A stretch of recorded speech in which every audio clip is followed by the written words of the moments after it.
On a family hiking trip, my brother accidentally bumped into a rock face. From a crack in the stone, a stream of fresh spring water unexpectedly gushed out. The people in our group said it was the mountain god's miraculous water, and anyone who drank it would surely encounter good fortune. One person in the group filled a large cup. My brother, Leo, also wanted to drink, but I warned him not to, saying spring water wasn't clean and could contain bacteria or parasites. Our parents also tried to dissuade him for a long time, and he finally relented. Half a year later, we heard that the first person in our group to collect the spring water had won 5 million yuan in the lottery. My whole family blamed me, saying I had snatched away our chance at immense wealth. That evening, they poisoned my dinner with paraquat herbicide. As I lay dying, their relentless curses echoed in my ears. If you hadn't stopped him from drinking the mountain god's miraculous water, it would be our asterisk family who struck it rich now. You, a jinx, ruined our family's chance to change our lives forever. This is your karma. When I opened my eyes, I found myself back at the exact moment my brother hit the rock face and the spring water gushed out. This is the first time I've seen water flow from solid rock. It must be blessed by the mountain god. Asterisk found it first, no one else can have it. A familiar voice from my dream echoed in my mind. I was still dazed. Could this be the legendary death throes reflection phenomenon? It wasn't until my parents gave me a shove, and the sharp pain of falling to the ground, that I was certain I was indeed alive. Our hiking group consisted of just over a dozen residents from our apartment complex. At that moment, everyone was gathered around the rock face, staring at the gushing stream of crystal-clear spring water. The air carried the distinct, refreshing scent of mountain spring water. A man nearby pulled out a ridiculously large cup, collecting water and saying, "The locals at the foot of the mountain call this the mountain god's miraculous water. They say it brings good luck if you drink it. I have to take some home." Leo, my brother, heard this and his eyes lit up. He immediately grabbed his cup, pushed the man aside, and began collecting the water. It was the same in my previous life. The moment he heard it would bring good fortune and fulfill wishes, he elbowed his way in, pushed aside the person collecting water, happily filled his cup, and was about to drink it. Our parents always doted on him, fulfilling his every whim, every desire, unconditionally. The man he pushed aside was clearly displeased, but our parents had no intention of intervening. In fact, they seemed pleased to see their son take initiative, believing it would help him in society later, preventing him from being taken advantage of. To my surprise, after filling his cup, Leo had no intention of sharing with anyone else, as if the water belonged solely to him. He lifted the cup, preparing to drink. I'm a medical student. My professors always emphasize that natural outdoor water should never be consumed casually. Dirt is a minor concern. Parasitic infections are the real danger. I was certain this water couldn't be drunk raw, so I quickly stopped Leo. To my dismay, he completely ignored me, telling me to mind my own business. My only option was to pull out my phone, research why a rock face would suddenly gush water, and show him articles about people who drank untreated natural water and subsequently discovered parasitic infections in their bodies. Our parents valued his health immensely. After seeing the evidence, they too became alarmed and stopped him from drinking the water. But Leo remained utterly ungrateful. I resorted to calling my professor. Upon hearing the situation, he immediately advised against it. Finally, my brother snapped, threw the cup of water away, and stormed off in a fit of rage. Unbeknownst to us, after we returned home from the hike, half a year later we heard the news. The first person in our group to collect the spring water had won 5 million yuan in the lottery. Upon hearing this, all their life's frustrations and grievances were dumped squarely on me. They said Leo failed to get into university because I, his younger sister, had sucked all his good luck away. They said Dad couldn't find a job because I was a jinx, a comet bringing bad fortune. Mom's ill health was also because I brought bad luck. That evening, they poisoned my dinner with paraquat herbicide. They waited until the poison had fully taken hold before deliberately delaying calling an ambulance. When I arrived at the hospital, the doctors shook their heads, saying there was nothing they could do. If that were all, I would have accepted it, but they took advantage of my last moments of consciousness to force me to sign an agreement, unconditionally transferring the old house my grandmother had left me to Leo.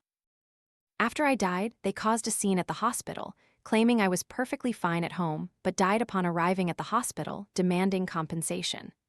The relatives of other patients in the same room, witnessing their outrageous behavior, posted the incident online. Netizens, already fed up with hospital disturbances, gave the video significant attention. They then went online to slander me, falsely accusing me of accumulating horrific online debts that the family had to repay. They even claimed I had been ruined by some old man and, in a fit of conscience before committing suicide, decided to leave the house to them. That video never mentioned their disruptive behavior at the hospital. It was all baseless slander against me. The incident was twisted, transforming into a sensational story about a young girl who would stop at nothing to climb the social ladder. Thinking of this, the hatred in my heart was almost uncontrollable. I had a bright future, yet they destroyed it like this. I had saved Leo, and this was how they treated me. These were the people I once called family. Seeing I said nothing, my parents gave me another shove. They also saw that the spring water might be unclean, but they didn't want to upset Leo, so they made me the villain, sending me to stop him. Thinking this, I suppressed my rage, forced a fake, surprised smile, and said, "Brother, is that really true? My final exams are coming up soon. Maybe after you drink some, you could let me have a little. Who knows, I might get high scores." Leo thought the water flowed because he hit the rock, believing himself to be the chosen one. Still, it was natural outdoor water, so he was half believing, half skeptical. Hearing this, he immediately clutched the cup tightly, looking at me warily. "Get lost. If it weren't for you holding me back, I would have gotten into university." He finished speaking and was about to drink the water. Our parents, seeing I wasn't saying what they expected, grew a little anxious and stopped Leo. "Leo, your sister is studying medicine. Is this water safe to drink?" I feigned awkwardness.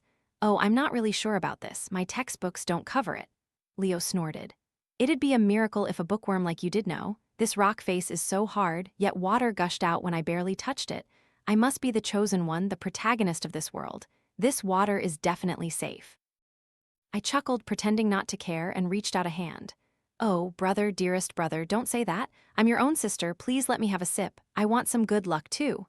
Leo, hearing this, thought I wanted to steal his luck. He immediately tilted his head back, gulped down all the water in the cup, and then turned to our parents.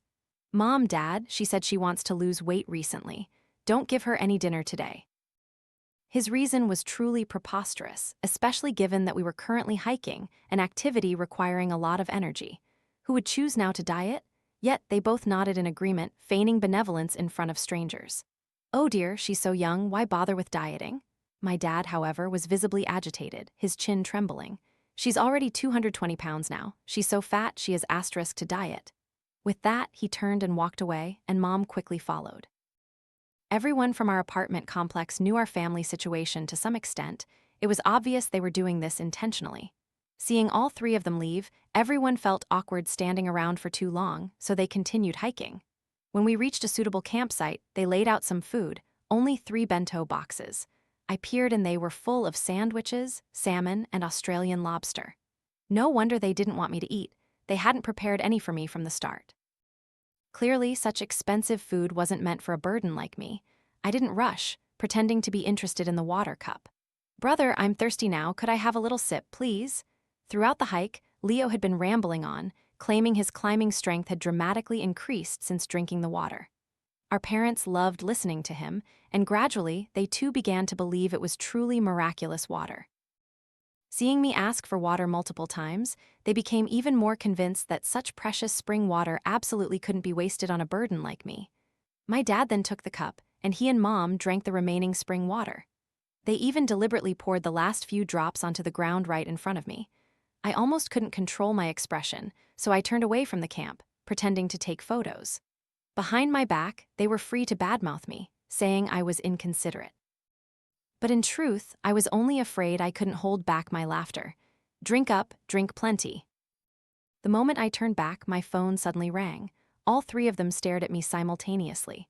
The moment I answered, I immediately apologized. "I'm so sorry, truly sorry, Professor. I hope I haven't inconvenienced you too much." As soon as I hung up, I erupted in frustration. "It's like this every single day. It's driving me crazy. What kind of job is this? I'm an intern at a hospital, not a slave. They call me constantly, even on my days off. It's too annoying. I don't want to do this anymore." My dad slammed his chopsticks on the table, fuming. Our family has supported your education for years. You're almost graduating now. Even if you hate it, you have to go to that internship for my sake. Otherwise, pay back all your university tuition. They were more anxious than anyone about me working. Being a doctor was a respectable profession. Having a doctor in the family meant better connections and easier dealings. More importantly, they thought doctors received red envelopes bribes, earned a lot of money, and could then support them. I sat stubbornly, refusing to budge. Mom saw this and, fearing I truly wouldn't go, softened her voice. Life in society isn't as comfortable as at home, dear. A few words from a patient's family won't hurt you. Just go, my child. I started silently making my way down the mountain alone. As I passed the gushing spring, I paused, thought for a moment, and then took out a bag to collect some of the water. At the foot of the mountain, I ordered a few dishes. The delicious aroma made my stomach rumble even louder. Before, I was so brainwashed into thinking I had to defer to my brother in everything. Eating out like this was truly something I wouldn't have dared to consider. Today, I decided to treat myself to a small luxury. Just a few bites into my meal, my phone rang. It was Leo. I deliberately didn't answer. Soon after, both Mom and Dad's phones rang. I didn't need to think. I knew it must be Leo, suffering from stomach pain after drinking the spring water and then eating cold, uncooked food. I didn't answer. The moment I returned to the hospital, I immediately took the spring water for testing. While waiting for the results, I remembered how Leo had previously gotten involved with a woman of questionable background. I advised him against it, but he wouldn't listen, believing it was true love. In the end, that love ran off with his money. Leo stubbornly claimed she had her own hardships, and then blamed me for him losing 100,000 yuan to her, which led to our parents beating me severely. Even after the police got involved, he adamantly insisted I was the one who was scammed, not him. The police were bewildered, asking, how could a 15-year-old girl like you possibly be involved in a nude video scam with a woman? He absolutely refused to admit his mistake. Not long after, the test results came back. Looking at the report, filled with descriptions of parasitic ova and larvae in the spring water sample, I allowed myself a faint, satisfied smile. I hoped this time, in front of the neighbors, he could still save face and absolutely refuse to admit he'd been mistaken. A week later, I finally returned home. I deliberately dressed shabbily, but their attitude was still terrible. The moment they saw me, they yelled, "Why are you only coming home now? We've been calling you nonstop and you wouldn't answer. Do you want to rebel, you ungrateful girl?" I offered a weary smile. How could that be? It's just that the hospital is so demanding. I'm only an intern, I can't be on the phone all day. If they fire me, where else will I find such a good hospital? Besides, whether I get hired permanently depends on the superior's approval. Now is the time to perform well. If they find out I'm constantly on the phone, won't it look like I'm not serious about my work? These were the exact words they used to scold me. Now, I return them in full. Watching Mom about to curse me but stopping herself, afraid I'd get fired, her twisted expression filled me with satisfaction. Life went on like this. Afterward, whenever my parents called, hinting for money, I would say taking time off meant losing pay and tell them to send me living expenses. I'd gone to university on student loans. Why would they be willing to provide more? The moment I asked them for money, they immediately hung up. 2 months later, my internship ended. I went home to pick up my things and saw Leo again. Leo now looked pale and sickly. They seemed not to even notice me, just hastily pushing Leo into the car. Even though they didn't ask me to come along, I still got into the car myself. I heard Dad still grumbling. "Your mom already told you, your folk remedies don't work, but you wouldn't believe it. Now Leo's in trouble. If the hospital finds something, let's see how you handle it." Mom stubbornly retorted, "When I was little, I also had a stomachache and frog soup cured it. Why wouldn't it work for my son? You must have fed him something dirty." Dad, coughing, grumbled under his breath, "I drank it too, and the pain is still there." Mom also started coughing. At this point, the only sounds in the car were the continuous coughing of the two of them. As a medical student, the moment I heard their coughs, I immediately knew something was wrong. Thinking of the water test report, teeming with horseleech eggs, a type of fluke living in dirty water, goosebumps erupted all over my body. Their throats might be full of those parasites by now. I secretly regretted coming along. At the hospital, the doctors quickly took Leo to the emergency room. The doctor calmly informed them, given the patient's condition, the family should prepare themselves. My dad nodded frantically.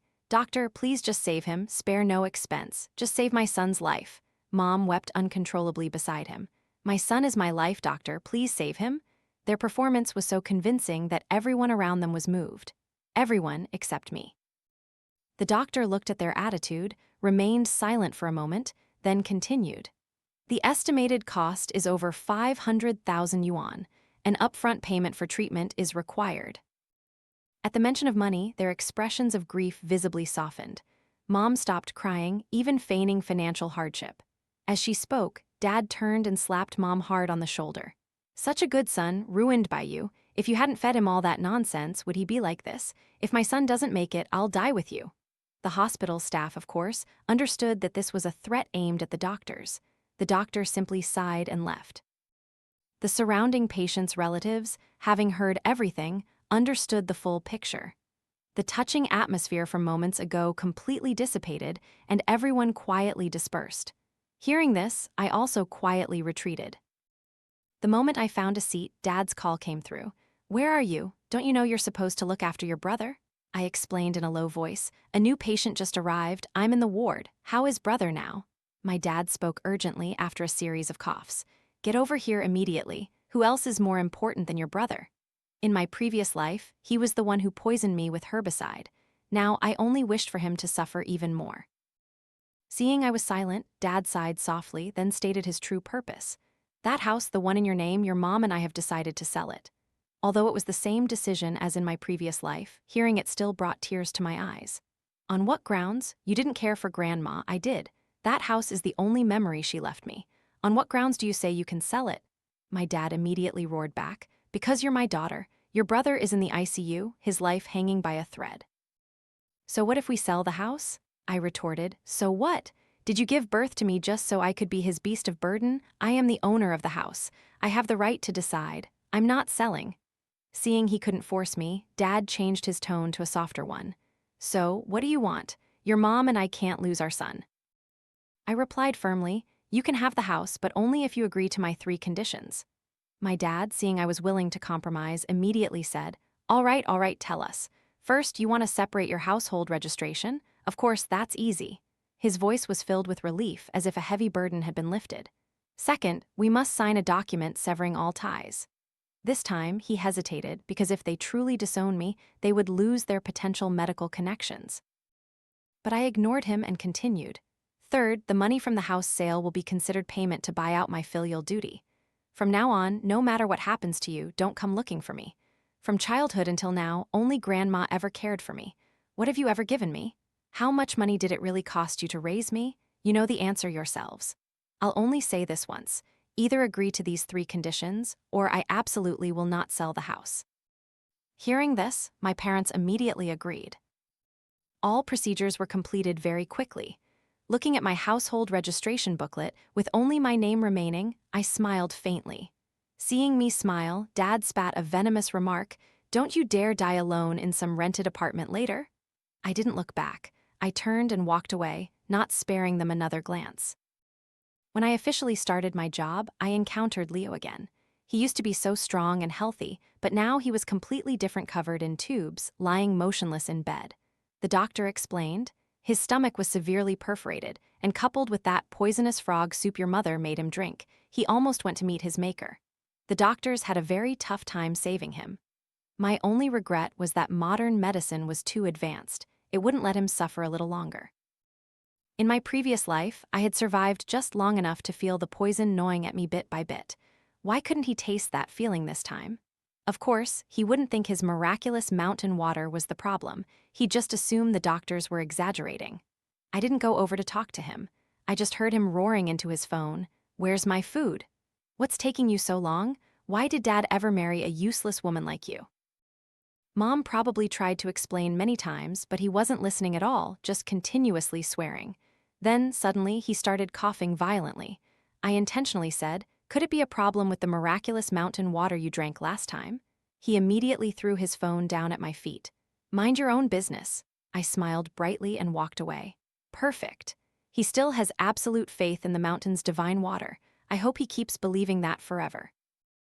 I just wonder what will happen when they realize all three of them have throats full of horseleech eggs. And judging by the timeline, it's about time the other woman showed up. In my previous life, it was also around this time that Dad's other woman appeared. She even brought along a boy, about 17 or 18, Leo's age, and brazenly sat in our house, telling Mom, "Some people just don't know their place. They cling to the toilet bowl but refuse to use it." After I left the hospital, an old colleague immediately sent me news. "Do you know, not long after you left, your dad's other woman moved into your house." She even said treating Leo's illness cost too much and told your dad he had to clean house. "Go home now and see, your brother is furious, saying he wants to kill your dad. Your mom is truly miserable, betrayed, and yet she still has to restrain your brother. The result? He beat her so badly she was hospitalized with rumors of severe lacerations." I couldn't help but laugh. As expected, evil begets evil. Let them torment each other. Not long after, Dad started suffering from a sore throat and had to be hospitalized. Every time he coughed, it felt like something was stuck, a constant sensation of something wriggling in his throat. The doctor peered into his throat and saw that his entire pharynx was infested with horseleech eggs. With his extensive experience, the doctor immediately concluded this was no coincidence. They examined Leo's and Mom's throats, and the results were identical. These were horseleech flukes. After the surgery, Dad was truly scared. After all, not many people have had their throats cut open. Dad's other woman came to the hospital every day, even more diligently than Mom. Leo, seeing his dad treating the other woman's son gently, gradually abandoned his unruly attitude and began to learn caution, understanding how to read others' expressions to get by. After all, after 3 major surgeries, the family's money was almost completely gone. Despite all this, none of them suspected the miraculous mountain water. After all, last time, everyone felt stronger while climbing after drinking it, so how could the water be the cause? Given Leo's personality, I knew he would surely go drink the miraculous water again. Time flew by, reaching the day when, in my previous life, the neighbor won the lottery. This time, he still won as usual. Good fortune truly cannot be stopped. What belongs to one person will always find its way to them. After numerous expensive hospital stays, Dad's mood was now extremely foul. He treated Mom and Leo coldly. Leo sat watching the lottery news, muttering, "How can this be? How can this be? Clearly, I'm the only one who drank the divine water, so why did someone else win the lottery?" At that moment, Mom patted his shoulder and suddenly said, "Perhaps it's because he was the first to collect the water, so he took all our luck with him." Leo was far from happy when he was discharged. Being younger, he recovered faster than our parents, so he was discharged before them. But it wasn't long before I saw him again, in the emergency room, with a broken bone. I asked the accompanying nurse and learned the truth was completely different from their version of events. He did have a broken bone, but it wasn't from being beat. He had tampered with someone's food delivery by adding extra ingredients, and when the homeowner chased him, he panicked and fell down the stairs. Dad refused to believe it, yelling in the neighborhood group chat that we had to get revenge on that family and demand hefty compensation. But there was no compensation. The surveillance cameras clearly showed Leo was at fault. The person only chased him for 2 steps, and he fell on his own due to poor physical fitness. The fault was entirely his. Not only could he not claim compensation, but he also had to pay the family back. The family whose food Leo had ruined was none other than the neighbor who had won the lottery. He personally came to the hospital, staring at the 3 of them lying in their beds, and furiously declared, "If any of you dare to mess with us again, do you believe I'll break every one of your legs?" To see his eldest son, bullied and retaliated against, yet so cowardly that he ran and fell, breaking his leg, Dad now found Leo increasingly displeasing. The other woman, however, was different. She knew how to subtly charm Dad, and her son even received several commendations in his exams, possessed a good personality, and high emotional intelligence, making him hard not to like. But occasionally, while making my rounds, I noticed that the other woman and her son weren't as simple as they appeared. Especially the son. Whenever no one was around, he always had a dark, brooding look. I once caught him abusing stray cats near the hospital. I figured his warm exterior was largely an act to win over Dad. Of course, I had no intention of telling Dad any of this. Not long after, in Dad's eyes, only the other woman and her son remained. He considered Leo a main account that had been discarded, and now he had to focus on cultivating the sub-account, the other woman's son. After Leo failed his university entrance exams, he just stayed home, doing nothing, refusing to work. The only job he had, which Dad had arranged through connections, he now refused to go to after his injury. Dad, furious, directly sent him to a construction site for heavy labor, cursing, "From now on, I won't give you a single cent." Leo was equally stubborn, not returning home for 2 months and not asking for money. But Mom, after all, still loved her biological son. She would occasionally secretly give him a few hundred yuan. However, as this situation dragged on, Mom also had to tearfully urge her son, "Son, please find a decent job." Leo now found nothing going his way. He was increasingly trapped in despair. Not long after, he remembered the miraculous mountain water. If the first person who drank it won 5 million, what if he discovered another source? This time, he even remembered to drag our parents along. If I hadn't severed ties with them, they probably would have dragged me along too. I only knew what happened because I saw them post photos on social media. All 3 of them were back on that mountain. This time, Leo even smashed the rock face, searching for a water source. Luckily, he found a new stream gushing out. Fearing he might jinx his luck, he didn't even use a cup, pressing his mouth directly to the flowing water and gulping it down. After all 3 had drunk, they again believed good fortune would come. Dad even boasted online, "Next month the jackpot will definitely be ours." Leo also thought his time had come. Once he won the lottery, everything would go back to how it was. No more other woman, no more her son fighting him for inheritance. His mom wouldn't cry and tell him to find a job but would wholeheartedly care for him as before. But life is not a dream. When Leo was brought to the hospital once more, I heard the nurse recount the entire incident. That day, he returned from the construction site to find the other woman and her son eating dinner with Dad, while Mom was cleaning the house. Leo was furious. He believed himself to be the chosen one, having discovered the miraculous mountain water twice. How could he let the other woman's son bully him? And then, they started fighting. Dad, weak from his condition, was pushed to the ground, too enraged to stand up. Just then, the other woman's son, cornered, grabbed a fruit knife and stabbed Leo repeatedly, thrust after thrust. At this moment, Dad finally felt true panic. No matter how much he resented Leo or considered him useless, he was still his biological son. If something truly happened, he would still be held responsible. The other woman was also frantic, weeping and begging her son to stop. But her son had gone mad, unable to distinguish anyone, stabbing whoever he encountered. His face was ferocious, his mouth continuously screaming, "You're all scum, die all of you!" By the time his rage subsided, Leo lay on the ground, drenched in blood, his entire body covered in it. He was rushed to the hospital again. This time, his severe injuries caused him heavy health damage. As for the other woman's son, being a minor and with Dad pressing charges, he ultimately received only a superficial education and was quickly released. After that, the other woman and her son disappeared from our lives because she had also drained Dad's savings and fled to another city with her son. Dad was devastated for a long time. While hospitalized, he didn't even have the strength to scold me anymore. In the end, only Leo and Mom remained by his side. This latest hospitalization was because the horseleech eggs in their bodies had not yet hatched, so even experienced doctors couldn't detect them. All 3 of them were certain that the miraculous mountain water couldn't be the problem, but only I knew that what they called the mountain god's miraculous water was actually a huge disaster waiting to happen. After being discharged, they became obsessed, buying lottery tickets every day. Although they won a few times, a couple of tens of thousands, it was nothing compared to the money they had thrown into it, just a drop in the ocean. Whether the mountain god blessed them or not, I didn't know. But I knew for sure that if they didn't discover the nest of parasites in their bodies soon, even doctors wouldn't be able to save them. The next time I heard about Leo was from a police announcement, a tragicomic event. Many netizens even commented that it was like a drama. After a series of illnesses, their family had almost no money left, and the house grandma left me didn't sell for much.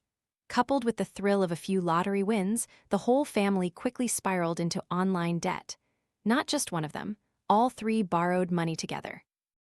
Whenever they had free time, they would invite each other back to that mountain, hoping to find the divine water once more.